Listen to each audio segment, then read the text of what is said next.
Welcome back to PLB After Hours. I'm Matthew Timler, CEO and owner of Plug Light Bulb Electrical Services, and this is Emily with Plug Light Bulb Electrical Services. Also, I'm the COO here. so today we're going to talk a little bit about you.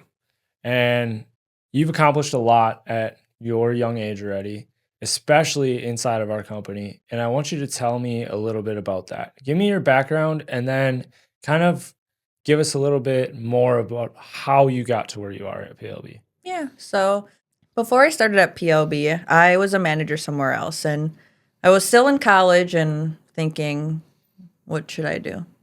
I'm working full time, going to school full time.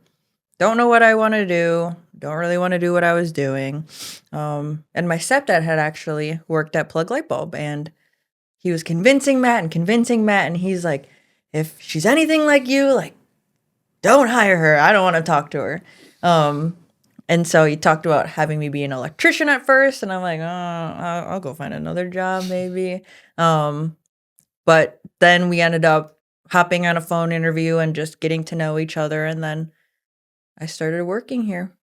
So it's been super fun. When I started, we were very small, and I mainly took the phone calls. And I always like to joke with Matt when we hire new people that I got all the brunt of like the trauma because I learned how to take phone calls in a super fun way, actually fun.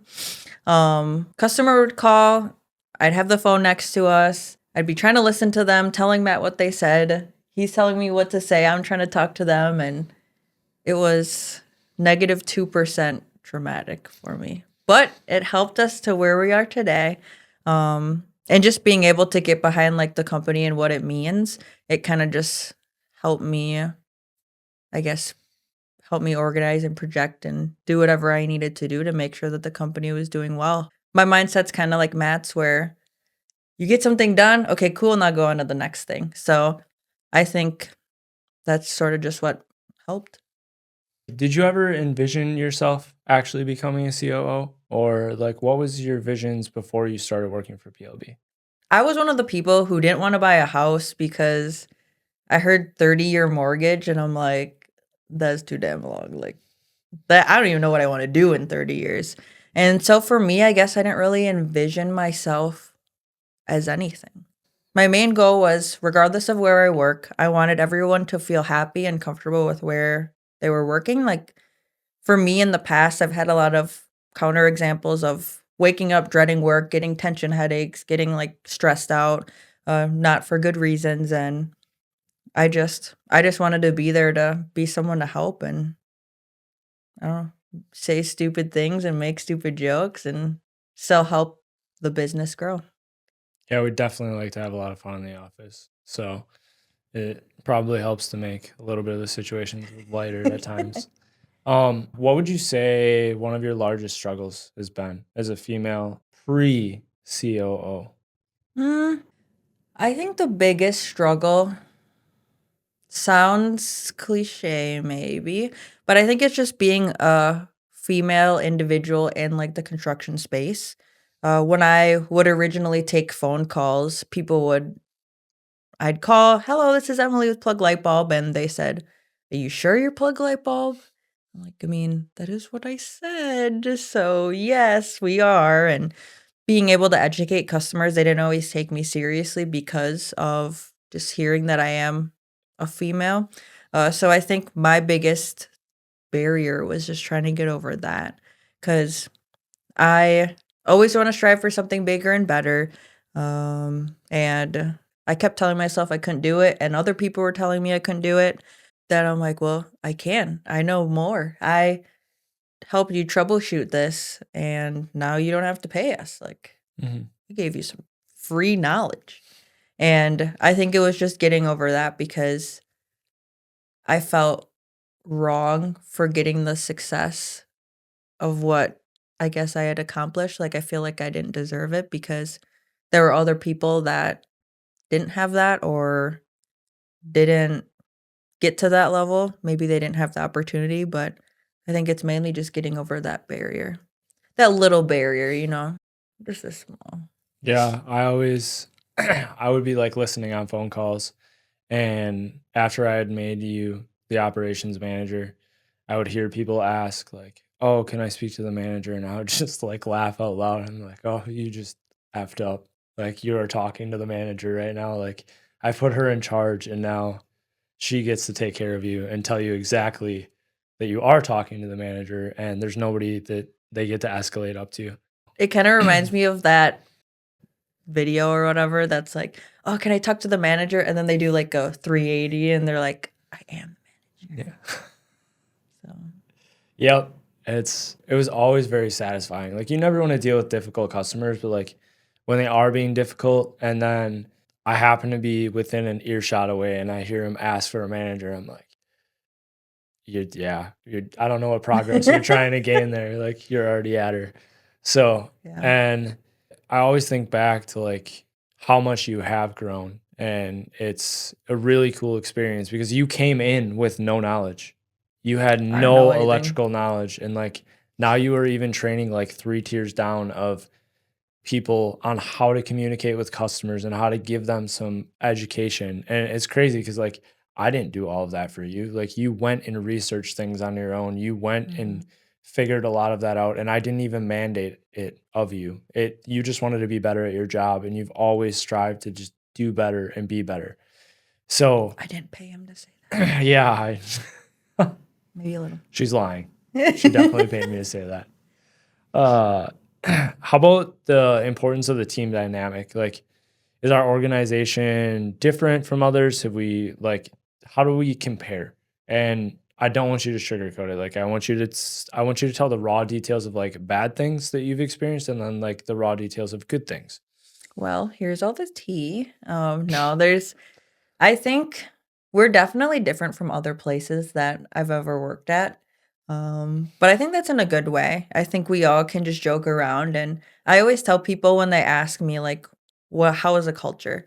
And I always say, like, we can mess around with each other, say semi horrible things to each other as a Mhm, joke, mhm. but then also get everything done that we need to and also help the community. So I think it's different because everyone here is different.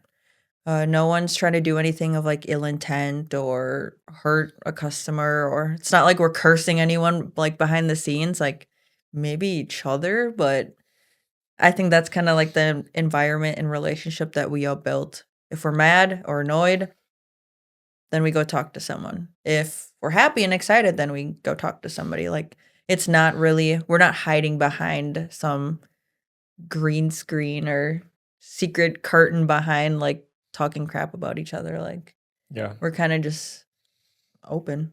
I always like to think of it as like the office, but like we're productive. So like it's a really cool environment where we get to joke around, play pranks on each other, do really crazy stuff to each other. But at the end of the day, like we still get a lot done. And it's a lot of fun to be a part of that. I agree. Um, how about technology? What sort of technology is like advanced that's kind of assisted in your role or just talk about the advancement, I guess. Yeah, I think in terms of plug light bulbs slash like advice for other companies is don't be scared of technology. I recently had gone to a meeting with some individuals that were there, and the topic was AI, and everyone was just disgusted, appalled. They didn't want to hear anything about it, and I mean, you don't have to have like robots bringing you pizza or something, but I think it's you just have to be open to looking at new technology and being open to trusting people in your organization to, I guess, build that technology. I'm only 26, but I'm like 90 years old when it comes to technology. I just don't have patience, which I'm sorry to the 90-year-olds that are good with technology, but I I just don't have patience. I don't have the time, I don't have patience, and I think just having the team that we do that has been open to supporting everyone at the company and like learning the new technology, um, I think is cool. I mean, I used to have to run to somebody because my printer didn't work, and now I run to somebody when my printer doesn't work, but they still are nice to me, so That's awesome. I think we all run to somebody in the office when the printer doesn't work. If blame everyone but yourself. yeah. What would you say is one of the most valuable lessons you've learned? Whether it be like a life lesson or actually a valuable lesson as like working your way up the ladder. Maybe give us one of each. A valuable lesson that I've learned not only at Plug Light Bulb, but other companies I've worked at. As I had said before, I was a manager, a higher manager at a different company I worked at. And I think the key thing that kind of like put things into perspective is our custodian was very, very ill at that time. Bathrooms were completely trashed, and my other manager refused to clean the toilet. And in my head, I'm like, don't you clean your own toilet? Like, why is this toilet different from a different toilet that you clean at your house? Like, it was almost like laughable to me because it's just a toilet. Like, the toilets are cleaner than the hand sanitizer. Mhm. So I think something as small as that kind of taught me, like, you're not too good to do anything. Like, I think a lot of people think, oh, they're in a certain role.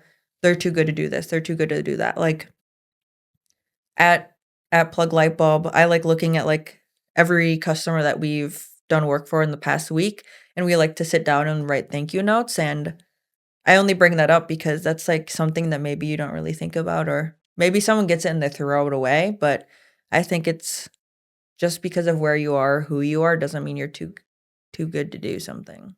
Like, Yeah, that's super touching that you feel that way because, like, I know I also feel that way, and I know it's something that I've been trying to instill in culture. And when I'm on job sites, I try to be, if I go to a residential walkthrough and like they are working up in the attic, like I try to alleviate them and get them out of the attic and be the first one to go up in there. I feel the same way about crawl spaces and sweeping floors. It's very important to show that there's no task out there that anybody's below, because if you're going to ask somebody to go and do something, you have to be willing to do it yourself, in my opinion. Like you can't go and demand something from somebody and not be willing to do it yourself.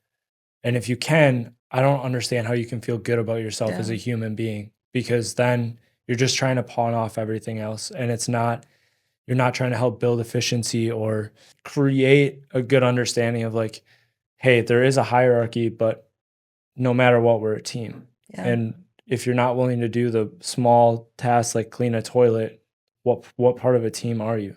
Mhm. So rolling out of that, what would you say your favorite part about your career has been? And also on the other side of things, what do you think the scariest or like the worst part about everything has been? The most fun is having the trust and freedom to do not what I want, like, I'm not just, like, doing whatever I want, but I think it's being able to be trusted to do what we or I know needs to get done. I never I'm very stubborn, and so when people tell me, like, to do something or not do something, I don't know. I just can't. Like, if somebody tells me not to open something, I just wanna open it. So, I always hated micromanaging, and I think I've been able to decide for myself and be able to feel empowered to decide for the company to, like, make those decisions, and I think that's I just like doing what I want, I guess. That's so cool. But, I mean, yeah. And then the worst thing is talking to people. Really? I'm not one of those people that, like, my mom needs to call for, like, the doctors or something, but if my food's wrong, I'll just smile and a little tear will stream over my eye, like, I'm not very confrontational. I mean, I feel like inside our business, I do what needs to get done, absolutely, but I'm good. Like, I'm okay. What advice do you think you would either give the younger you that may have expedited your career, or to maybe a different individual that is trying to progress at the rate that you did, and to either do it as fast or faster, or maybe lessons that they need to know beforehand? Yeah, I would say I wouldn't tell myself anything because I think every lesson, whether it's a positive or negative one, I think you kind of need to have that in order to feel like you did it right, I guess. Like I could think of a ton of things I've done right and a lot that I've done wrong. And I think you need that because if you're always doing something right, well, then you're annoying. I don't know. But if you're always doing something wrong, then I guess you're annoying also. But being able to have both sides of that to be able to build your experiences, like I really wouldn't tell myself anything. I'd watch her fail. Um, but on the other side, for people who I guess want to feel empowered to be where I'm at now, is just keep doing it. Like perseverance is a big thing to our company, but to me also, like it's easy for you to, it's kind of like working out. You could either sit down, enjoy the cinnamon roll, or you could do the stairs master. Well, I'd pick the cinnamon roll. I'd still think that there's always a choice. Just because you get knocked down once or twice doesn't mean you are a failure or you can't work out. Like, I hear stories about people who didn't graduate high school and graduated when they're 90. Like, it doesn't mean they're stupid. They just have different experiences. And so, regardless of what age you are, you should just be proud of your progression and be proud of who you are. Because as long as you're a good person, I mean, I think that's all you kind of need. The rest is up to you.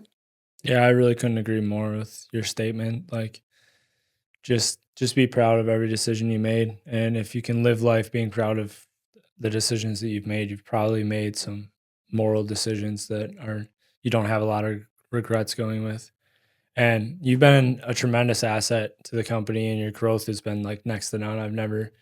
seen somebody rise to a COO position the way that you have. So, I mean, it means a lot to me, and I know it means a lot to the team. How much time and effort that you've stuck into the company, and what you do day in and day out, not just for us, but for everything around you. This woman has saved probably like 60 kittens since she has been working for me. And I even I brought know, one in one day. yeah, and I feel like you tried to bring in like 12 of them one day too. So, but you have a very kind heart, and I, it's been amazing to see you grow. Well, thank you. Yeah, Well, I thank couldn't have done it without the Here For You crew. you. I was not paid to say that. It is true. So I appreciate it a Yeah, lot. we are definitely here for people, and Mhm. that's why it's our motto. Electrical, or if you need a kitten. Yeah. Cool. Well, thank you. Thank you.